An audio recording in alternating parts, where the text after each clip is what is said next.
যখনই কোনো মানুষকে তুমি টেলিপ্যাথি মেসেজ পাঠাতে যাবে, তখন তোমাকে মেইন যেটা করতে হবে যে তোমার ভাইব্রেশন, তোমার ভিতরটা পুরো খালি থাকতে হবে। তার মানে কি, তোমার মাথায় কোনো টেনশন, কোনো চিন্তা কিচ্ছু থাকবে না।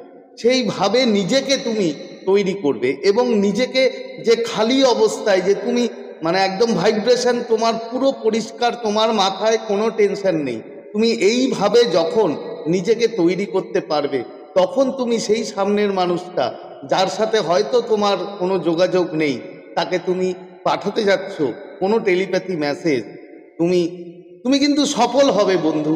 তার কারণ তুমি যখন মেসেজটা তুমি যখন ভিতর থেকে বলবে, সেই যে ভাইব্রেশন, তোমার যে ভাইব্রেশন, সেই ভাইব্রেশনটা মহাকাশে যাবে এবং সেই তোমার সামনের কাঙ্ক্ষিত মানুষের কাছে কিন্তু পৌঁছাবে। এই ব্যাপারে আমার চ্যানেলে অনেক লং ভিডিও বানানো আছে, পারলে তুমি দেখে নিও।